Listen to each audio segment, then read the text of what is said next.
जब सैया भैल कोतवाल तो डर काहे का।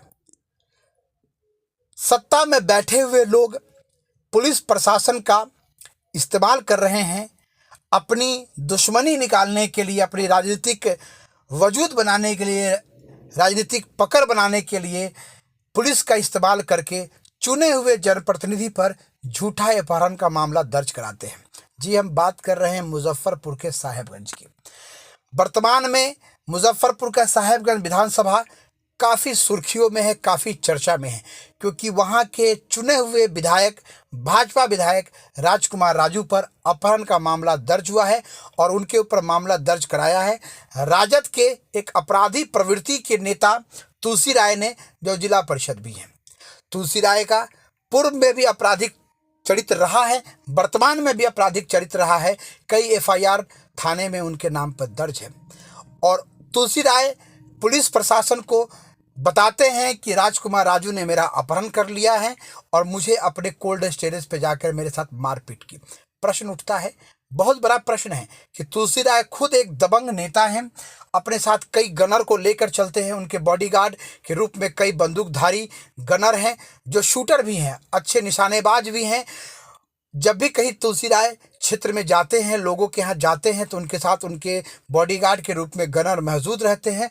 फिर राजकुमार राजू जी ने कैसे उनका अपहरण कर लिया, बड़ा प्रश्न होता है, क्योंकि तुलसी राय दबंग नेता है, कई आपराधिक घटनाओं को अंजाम दे चुके हैं, समाज में उनके नाम पे दहशत है। उस स्थिति में तुलसी राय अपने अपहरण का मामला थाने में दर्ज कराते हैं। कहते हैं कि विधायक ने एक शादी समारोह में गए थे और वहां से मेरा किडनैप कर लिया और अपने कोल्ड स्टोरेज पे लाकर मेरे साथ मारपीट करते हैं। बात कुछ अटपटी सी लग रही है, लेकिन पुलिस ने एफआईआर दर्ज कर लिया है, जांच का विषय है। पुलिस ने एफआईआर दर्ज किया है, छापेमारी की। सबसे बड़ी बात है कि पुलिस इतनी तेजी से कैसे काम कर सकती है, ये भी एक बहुत बड़ा संदेह का मामला है, बहुत बड़ा डाउट का मामला है, क्योंकि विधायक के आवास पर, विधायक के कोल्ड स्टोरेज पे पुलिस उसी वक्त पहुंचती है जब तुलसी राय कहते हैं कि मेरा अपहरण हुआ और मैंने पुलिस को खबर किया। ये दोनों बातें आपस में तालमेल नहीं हो पा रही है कि पुलिस को इतनी जल्दी खबर कैसे हुई। ये पूर्व नियोजित घटना तो नहीं है, कहीं ये साजिश तो नहीं है चुने हुए विधायक की छवि को खराब करने की, क्योंकि तुलसी राय कैसे वहां पे पहुंचे, कैसे इन बातों को वहां पे पुलिस को खबर किया, इन बातों का कोई खुलासा स्पष्ट नहीं हो रहा है। पुलिस ने छापेमारी की, पुलिस कह रही है कि छापेमारी करके हमने तुलसी राय को विधायक के आवास से मुक्त कराया और साथ ही साथ वहां पे लाइसेंसी गन हमको मिला, एक हरियाणा नंबर की रजिस्टर्ड गाड़ी मिली। तो प्रश्न होता है कि जिस गाड़ी की चर्चा हो रही है, इस गाड़ी हरियाणा नंबर की फॉर्च्यूनर गाड़ी है और इस गाड़ी पे चढ़कर राजकुमार राजू जी सैकड़ों बार विधानसभा जा चुके हैं। ये गाड़ी पर चढ़कर राजकुमार राजू जी सैकड़ों बार मुजफ्फरपुर के डीएम एसपी से मिल चुके हैं। उस वक्त इस गाड़ी की जांच क्यों नहीं की गई और आज अचानक से एक अपराधी प्रवृत्ति के व्यक्ति के कहने पे ये तमाम बातों को जांच की जा रही है। प्रश्न बहुत बड़ा है। ये घटना कहीं ना कहीं राजनीतिक साजिश की एक बड़ी घटना को बता रही है कि वर्चस्व की लड़ाई में राजकुमार राजू जी को बलि का बकरा बनाया जा रहा है।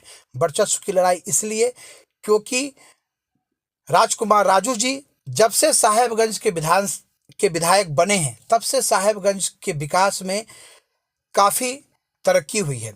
एक समय साहेबगंज में लोग दिन में निकलना भी पसंद नहीं करते थे, इतना आतंक था, इतना भय था। लालू राज में जब राजद की सरकार थी, लालू जी मुख्यमंत्री थे, राबड़ी देवी जी मुख्यमंत्री थी, उस वक्त उनके विधायक जो पूर्व मंत्री रामविचार राय साहेबगंज में अपना आतंक चलाते थे। रंगदारी का, अपहरण का काफ़ी मामला दर्ज होता था।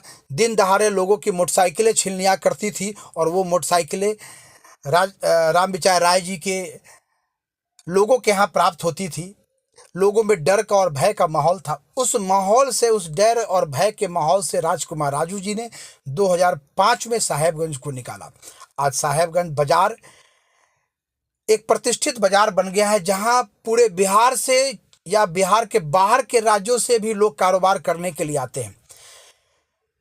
अंतर्राष्ट्रीय जगह धीरे धीरे साहेबगंज बन रहा है, क्योंकि यहीं से केसरिया के लिए लोग जाते हैं। केसरिया जाने वाले लोग जो है साहेबगंज बाजार से होके जाते हैं। साहेबगंज बाजार आज एक वीआईपी बाजार बन गया है।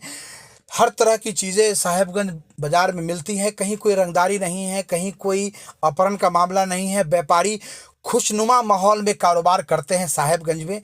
ये प्रभाव क्षेत्र है राजकुमार राजू जी का। राजकुमार राजू जी जब से साहेबगंज के विधायक बने, लोगों में खुशी का माहौल है, लोगों में उत्साह का माहौल है, और ये माहौल लोगों को पच नहीं रहा है। खासकर सत्ता के लोग, राष्ट्रीय जनता दल के लोगों को ये पच नहीं रहा है कि राजकुमार राजू जी कैसे एक लोकप्रिय विधायक के रूप में काम कर रहे हैं।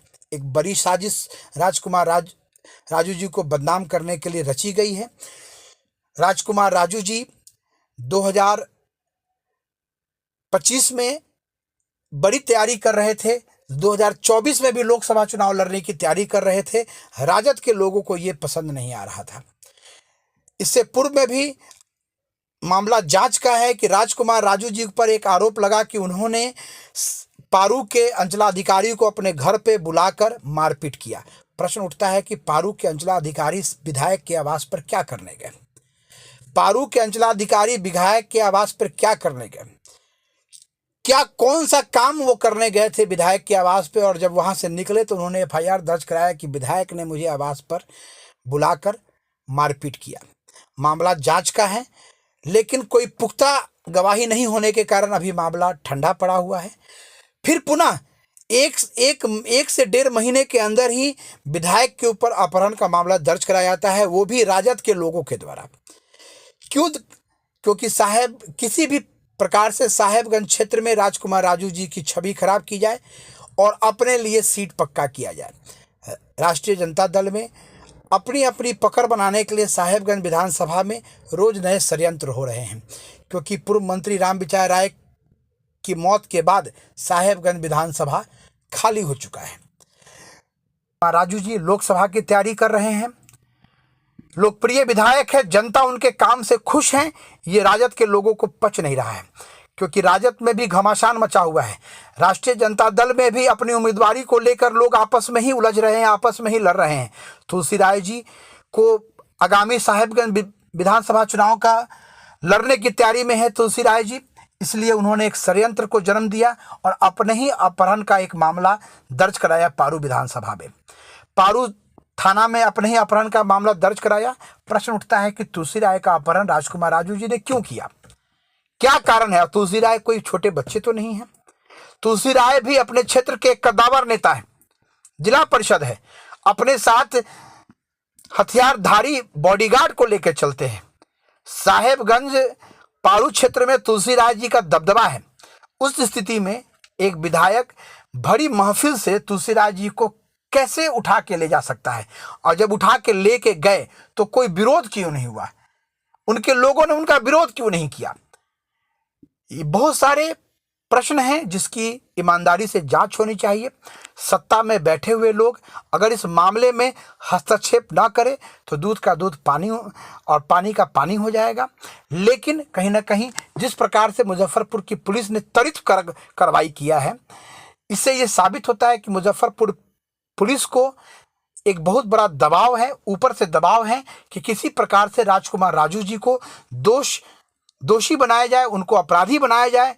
जिस आनन फानन में उनके ऊपर एफआईआर दर्ज हुई है, जिस आनन फानन में उनके घर की जांच हुई है, जिस आनन फानन में मुजफ्फरपुर के एसएसपी बयान दे रहे हैं कि अगर वो फरार हैं, अगर वो सिलेंडर नहीं करते हैं तो कुर्की जब्ती करेंगे, ये तमाम बातें ये साबित करती हैं कि सत्ता का एक बहुत बड़ा भाग राजकुमार राजू जी के लिए षड्यंत्र कर रहा है। वो भाग कौन सा है ये समझने की जरूरत है। नीतीश कुमार जी राजकुमार राजू जी के चुनाव प्रचार में कई बार प्रचार कर चुके हैं। नीतीश कुमार जी राजकुमार राजू जी को अच्छी तरह जानते हैं, समझते हैं कि राजकुमार राजू जी किस नेचर के नेता हैं। कोई अपराधी प्रवृत्ति के नेता नहीं है, जनता के नेता है। जनता ने उनको बार बार चुनकर सदन में भेजने का काम किया है। लेकिन यहाँ नीतीश कुमार एक मजबूर मुख्यमंत्री की तरह काम कर रहे हैं।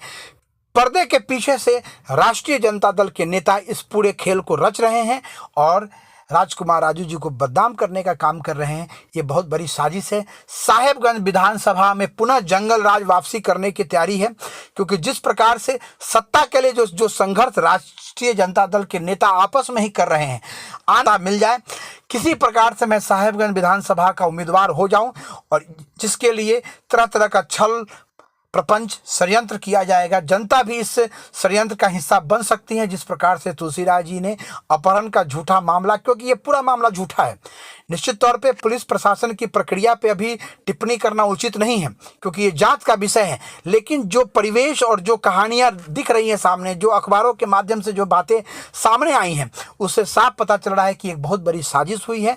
ये मामला कहीं ना कहीं गुमराह करने का मामला है, उलझाने का मामला है। पुलिस के दबाव में सत्ता पक्ष के लोग बैठकर विपक्ष के लोगों की आवाज़ को दबाने का काम कर रहे हैं। ये मामला जांच का विषय है। बिहार सरकार और बिहार पुलिस ईमानदारी से इस मामले में काम करे तो दूध का दूध और पानी का पानी हो जाएगा। सत्ता प्राप्ति के लिए ईमानदारी को ताक